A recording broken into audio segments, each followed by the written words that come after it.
primer bloque de entrevista y estamos con Miriam Kapp, profesora de Didáctica General. Muy buenas tardes y muchas gracias por estar acá. Buenas tardes, gracias por la invitación. Bueno, Miriam, si te parece, podemos empezar definiendo qué es la didáctica.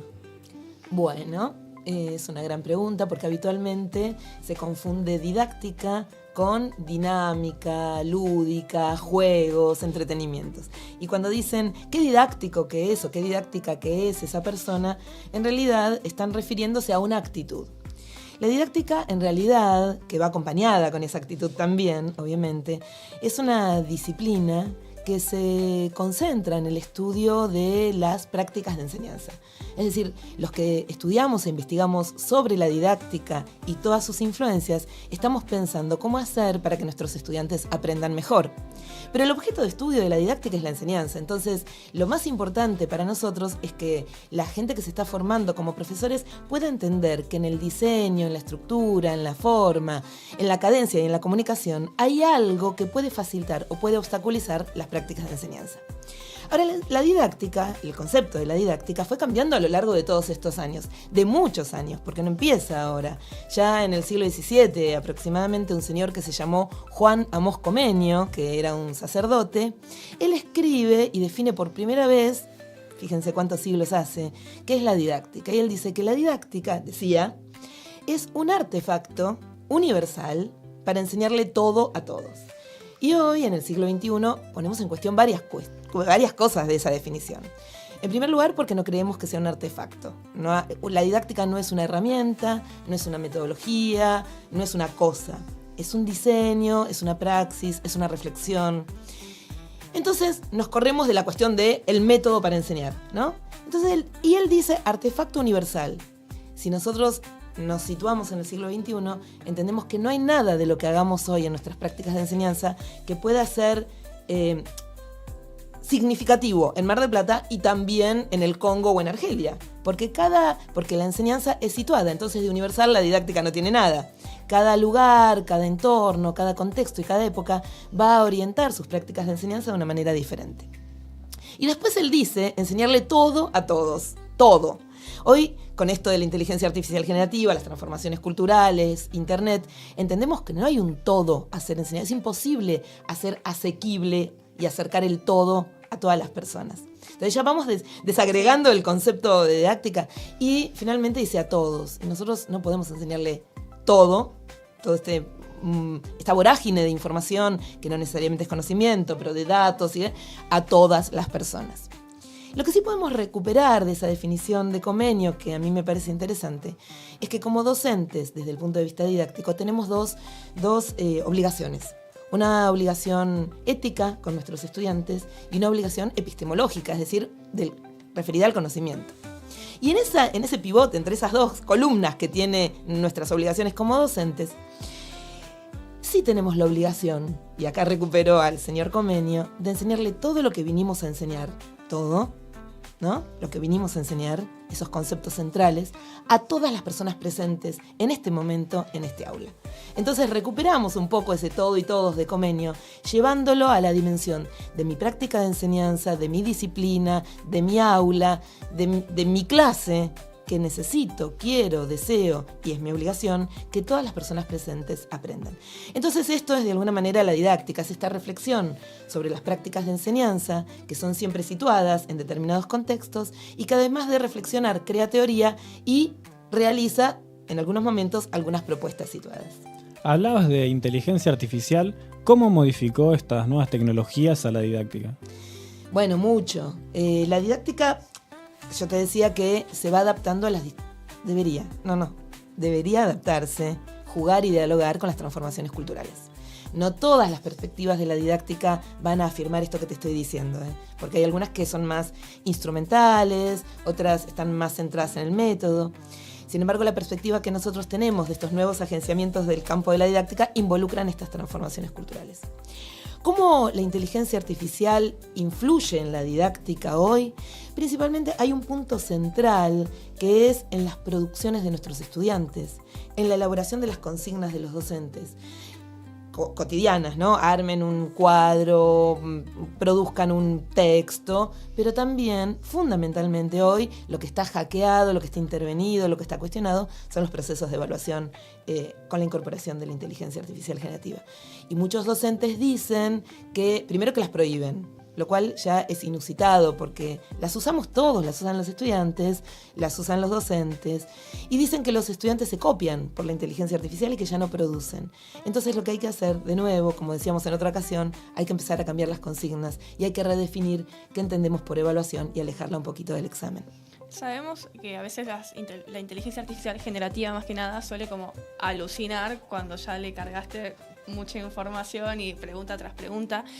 Desde la didáctica, ¿de qué manera pueden capitalizar ese margen de error tecnológico para enseñar a validar y que el estudiante dude de esa información que la inteligencia artificial le está brindando? Bueno, a ver, son varias cosas. La inteligencia artificial siempre alucina, más allá porque es un conglomerado de datos cuyos algoritmos van a responder de determinada manera y responden siempre de manera estadística, no responden con una racionalidad, ¿no? Responden de acuerdo a lo que la mayoría de ese algoritmo tiende a responder. Cada vez más las inteligencias artificiales son más rigurosas, más exactas, citan, ¿no? Citan fuentes que hace un año atrás no existían y hoy podríamos corroborar si le decimos, por favor, cita fuentes verificables, y se lo decimos, y luego corroboramos, efectivamente son fuentes verificables. Pero respondiendo a tu pregunta y diciendo que siempre alucina y también siempre tiene sesgos, que incluso es aún peor que una alucinación, porque la alucinación, podemos develarla. En cambio, el sesgo es algo que está oculto en un modo discursivo, en cada palabra, en cada conformación gramatical. Dicho esto, la única manera que nosotros tenemos para que nuestros estudiantes puedan darse cuenta es interactuar con la inteligencia artificial y no prohibirla. Una de las actividades que nosotros desarrollamos en Didáctica General este año, por ejemplo, en una instancia que fue evaluativa, fue pedirles a todos los estudiantes de Didáctica General que elaboraran un bot sobre Didáctica General, y que después ellos iteraran, es decir, le preguntaran una y otra vez cosas de didáctica. Y ahí aparecían las alucinaciones, aparecían las mentiras, aparecían los sesgos de manera tan clara que no podían eludir el hecho de que cualquier inteligencia artificial iba a tener esos o aquellos sesgos, estas o aquellas alucinaciones, pero nunca iban a responder como respondería un humano frente a esas mismas preguntas. De todos modos, cabe, me parece, instalar esta pregunta de ¿qué es la verdad?, ¿no? Porque ya Foucault hablaba de que la verdad es una verdad epocal, ¿no? Y entonces, ¿cómo vamos reconfigurando de la mano de la inteligencia artificial también qué se instala como valor de verdad? ¿Y qué instala la inteligencia artificial como régimen de veridicción o valor de verdad epocal? Entonces, desde la didáctica, desde nuestras prácticas de enseñanza, una manera de hacer visibles estos sesgos, estas alucinaciones, es hacer interactuar a nuestros estudiantes con ese recurso tecnológico, con intencionalidad pedagógica, y que luego confronten contra los materiales, contra algunos textos, contra diálogos de teóricos, y en esa confrontación es donde eso emerge casi naturalmente.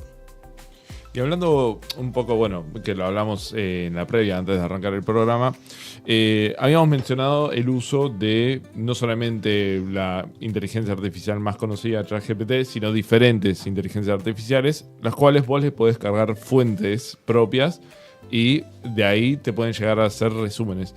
Desde la didáctica, ¿cuál sería como el uso adecuado de las inteligencias artificiales? Y decir, pueden llegar a servir para realizar estudios sin tener que estar, obviamente, siempre hay que chequearlo, pero en un momento de decir, confío en lo que me están diciendo. Voy a empezar por el final. Yo no confío en lo que me están diciendo, ni las personas, ni la inteligencia artificial. Y en realidad está bien, porque hay que tener siempre una actitud escéptica. Es una cuestión de actitud del investigador. El investigador tiene que ir más allá de lo que está diciendo explícitamente la persona. Así como nosotros no tenemos que decirle a nuestros estudiantes que nos den la razón, ¿no? Lo que les decimos es cuestiónennos, porque lo que decimos ahora puede no tener un valor de verdad, puede haber un error, porque durante muchos años el paradigma que nosotros no, por suerte, ¿no? Pero antes de la modernidad se pensaba que era verdad que el mundo, ¿no?, giraba alrededor de la Tierra. Tuvo que venir la Revolución Copernicana, porque no le creyeron a esa verdad instalada, para darnos cuenta, Galileo Galilei, Copérnico, etcétera, para darnos cuenta que la Tierra no era el centro del universo, sino que la Tierra, por lo menos hasta donde entendemos ahora, gira alrededor del Sol, que tiene un satélite que se llama Luna, y que nosotros creemos en las vacunas y que no somos antivacunas. Sí, está claro, ¿no? Entonces, esto me parece relevante, son creencias también, pero también está bueno que nosotros, cuando algo se nos presenta como una verdad tan contundente, podamos tratar de indagar y de preguntar dónde está ese huequito que todavía queda de la pregunta del científico, de la duda del científico. Entonces, cuando yo digo no le creo a nada, es una exageración justamente para tensar esto, ¿no? Hay una duda que es una duda cartesiana, la duda de empiezo a dudar de todo en busca de algo, algún criterio que diga, bueno, esto podría llegar a ser una verdad. Entonces, dicho esto, no puedo confiar nunca, ni ciegamente, en ningún recurso tecnológico como la inteligencia artificial generativa. Nunca, ni ciegamente, ni jamás. Por supuesto que nos van a orientar, por supuesto que hay algunas inteligencias artificiales generativas que están creadas ya con muchísima información y que sirven, por ejemplo, a los fines del análisis de imágenes en medicina, ¿no? Hoy se le pregunta a la inteligencia artificial que en esta imagen, ¿qué estás viendo? Y te puede decir claramente, estoy viendo algo que podría llegar a ser un tumor. Entonces, hay muchas inteligencias artificiales hoy a las que les podemos preguntar con un gran margen de verosimilitud y exactitud. Un gran margen, pero no quiere decir 100%. Está claro, ¿no? Y esto tiene que ver con quién carga la información a ese algoritmo. Pero fuera de esas inteligencias artificiales que son bien particulares, situadas en algunas disciplinas, como la medicina, por ejemplo, nosotros consumimos lo que consume la mayoría y de manera gratuita, ¿no? Porque no pagamos por la notebook LM, no pagamos por el chat GPT, no pagamos por el Claude, lo usamos como está. Entonces tenemos que resignarnos a que quien cargó los datos no somos nosotros. Vamos alimentando eso con nuestros datos, pero no fuimos nosotros los que construimos ese algoritmo. Entonces, cada vez que una inteligencia artificial generativa, y ahora vamos a mencionar algunas si querés, produce alguna información, nos vemos obligados a leer esa información de manera crítica. Y acá la gran pelea o la gran discusión con aquellas personas o aquellos adultos que dicen los chicos no leen. Por supuesto que a veces se entregan directo y dice, como dice tu profesora, obviamente, sí, pasa. Pero muchos no. Y muchos se toman el trabajo de leer lo que produjo la inteligencia artificial, borrar los guiones largos, cambiar las palabras para que el profe o la profe no se dé cuenta. Y en eso ya hay un laburo de lectura muy interesante. Un trabajo de apropiación de conocimiento que no es el habitual para los profesores más viejos. El profesor más viejo te dice, tenés que ir a leer la fuente. Y hoy el joven o la joven o el investigador, como te decía, carga la fuente en Notebook LM. Notebook LM le hace un PowerPoint, le hace una infografía, le hace una traducción y el estudiante lo que debería hacer es luego tomar eso que produjo Notebook LM y contrastarlo contra la fuente que cargó. Entonces, no estoy diciendo no usarlo, estoy diciendo usémoslo, veamos qué produce que nosotros no imaginábamos, porque eso también es interesantísimo, esa inteligencia artificial. Pero luego no olvidemos la fuente que cargamos, confrontemos contra esa fuente. Usémosla para investigar, usémosla para hacer infografías, pero también después volvamos a esas fuentes. Cuando hablabas de los bots que hicieron para enseñar didáctica, ¿los chicos llegaron a la misma conclusión que vos de desconfiar de todo lo que te diga la inteligencia artificial por su cuenta? ¿O fue más un trabajo desde la cátedra de decir, bueno, a partir de esta experiencia se pueden dar cuenta que no tienen que confiar? No, entendí. Fueron las dos cosas, fueron las dos cosas. Por supuesto, desde la cátedra y como docentes, ustedes y nosotros, tenemos la obligación de hacer visible esto, que hay que dudar. Pero la verdad es que iba saliendo de los propios equipos, porque ese trabajo no era individual, ese trabajo se hizo en parejas o en tríos, y en esas discusiones, cuando volvían a los teóricos, decían, pero Miriam, nos dijo cualquier cosa. Esto que nos dijo, que decía Litwin, por decir un nombre de la didáctica, en realidad lo dijo, voy a decir otro nombre de la didáctica, Camiglioni, que son 2 autoras argentinas contemporáneas, pero que no dicen lo mismo. Entonces, solos y solas se fueron dando cuenta cómo la inteligencia artificial produce alucinaciones, produce sesgos y produce grandes errores. O sea, por supuesto que nosotros acompañamos y andamiamos, obvio, porque es nuestra obligación y porque creemos que es la única manera de poder sostener y fundamentar por qué ahí hay una alucinación. Pero en la interacción, ya con la interacción, confrontando contra las fuentes, se fueron dando cuenta que ahí había grandes errores. ¿Y cuál es la respuesta que les dan los alumnos cuando dicen que tienen que hacer un trabajo con inteligencia artificial? Porque hay gente que todavía está como muy reacia a querer utilizarla y hay otros que la usan como así. Sus estudiantes lo aceptan o están como medio en puntita de pie usándola. En la universidad Sí. Están en puntas de pie.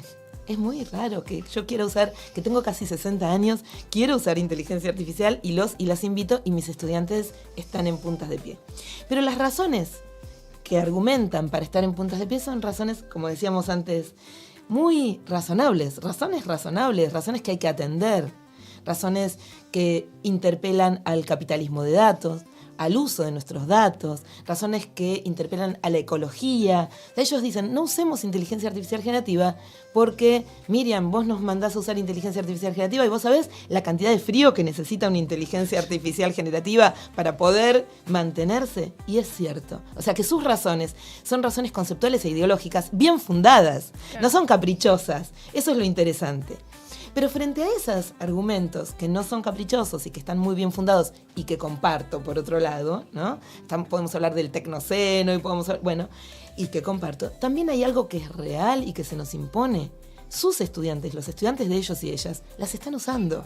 Entonces, si nosotros no podemos reconocer y habitar de manera inmersiva los mismos territorios que habitan nuestros estudiantes, vamos a estar 3 pasos atrás de comprender cómo son las construcciones de conocimiento de los jóvenes. Y hoy los jóvenes construyen conocimiento de otra manera y usan la inteligencia artificial generativa. Lo que tenemos que hacer con esos jóvenes de la escuela secundaria es alertarlos del uso de los datos, de dónde se generan, en qué norte, en qué sur, etc. Pero más allá de todo, me parece que es importante que nosotros, como docentes, desde el punto de vista de la didáctica, estemos haciendo un proceso inmersivo en estos lenguajes que nuestros jóvenes ya tienen incorporados.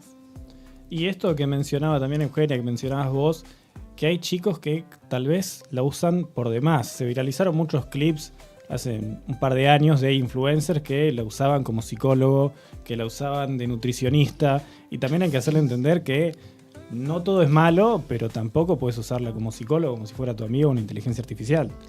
Pero lo que ustedes me están diciendo, y sé de qué están hablando, están responsabilizando al humano que esos chicos tienen al lado. Ustedes están prohibiendo. No uses de psicólogo a la inteligencia artificial, no uses de nutricionista a la inteligencia artificial. ¿Por qué? ¿Por qué? Habría que decir, porque alucina, porque, ¿no? Claro. Porque te engaña. No, porque no. Porque lo que aparecieron en los medios de comunicación, que es lo que a mí me llama la atención, es la gente opinando y diciendo está mal, y le ponen un juicio de valor a que interactúen con una inteligencia artificial como un interlocutor válido para sostener y apoyar en problemas amorosos, por ejemplo, ¿no? Pero ¿qué pasa ahí? ¿Y qué pasó ahí con nosotros como adultos? Que no pudimos establecer un vínculo humano con ese chico, con esa chica, para que sintiera confianza en nosotros más que en una inteligencia artificial generativa. De ahí me parece que la pregunta no es por si está bien o está mal. No quiero entrar en ese territorio. La pregunta es por qué lo están haciendo y qué ausencia adulta qué ausencia hay hoy para que los chicos se vean obligados a recurrir a una inteligencia artificial para hacer preguntas que en realidad en otro momento le hacían a un amigo, a una madre, a un padre, a un responsable parental, ¿está claro? ¿Qué pasó con nosotros como adultos? Lo pongo realmente sobre la mesa para que nuestros jóvenes, esos que critican tanto los medios de comunicación, estén hoy interactuando amorosamente con una inteligencia artificial. De todos modos, habrán visto Ella, la película Ella, y si no la vieron, tienen que verla, porque esa película tiene muchos años tiene muchos años, y ahí Joaquín Phoenix, que es el protagonista junto con ella, Samantha, tiene una relación amorosa con una computadora. Y va construyendo esta relación amorosa. Y eso nos lleva a pensar en otra cosa. Si la ciencia ficción, en este caso, o Black Mirror, en otros casos, pudo anticiparlo, y lo pudo anticipar, ¿cómo es que no pudimos hacer nada como sociedad para que esto no se plasmara en lo real? ¿No? ¿Qué hay ahí de esta hiperstición? Ya no es una superstición, ya no es una ciencia ficción. Es algo que luego tiene sentido en lo real y que nosotros lo vimos venir. Lo vimos venir, como cuando Julio Verne vio La Vuelta al Mundo en 80 días, ¿no? Cuando habló del Capitán Nemo y en un submarino. Bueno, nosotros vimos venir esto y ahora nos estamos quejando. Entonces yo creo que ahora lo que tenemos que hacer es volver a rehumanizarnos, volver a pensarnos como humanos y volver a establecer estos vínculos. Y la didáctica también se ocupa de eso, de volver a establecer vínculos humanos y de saber qué le está pasando hoy a los chicos cuando dicen 6-7, por ejemplo, ¿no? Y bueno, son cosas que hay que aprender. Es algo que todavía no entiendo. Me costó mucho entenderlo, pero no, tampoco sé si lo entiendo, ¿viste? Es como lo incognoscible. Pero bueno, eso hay que acercarse a eso. Sí, creo que en realidad no tiene un significado más que reírse, ¿no? Porque yo también me fijé que era y no tiene una explicación. Es un tipo que una vez hizo así y ya quedó con 6-7. Ah, 6-7. Sí, por eso. Yo tengo una hipótesis, pero no estoy muy segura, así que no quiero traducir lo que los jóvenes no dicen, pero tengo una hipótesis de lo que significa. Bueno, Miriam, muchas gracias por venir a Trama gracias Educativa. a ustedes, gracias por la invitación de siempre, muchas gracias. Miriam Kapp, profesora de Didáctica General.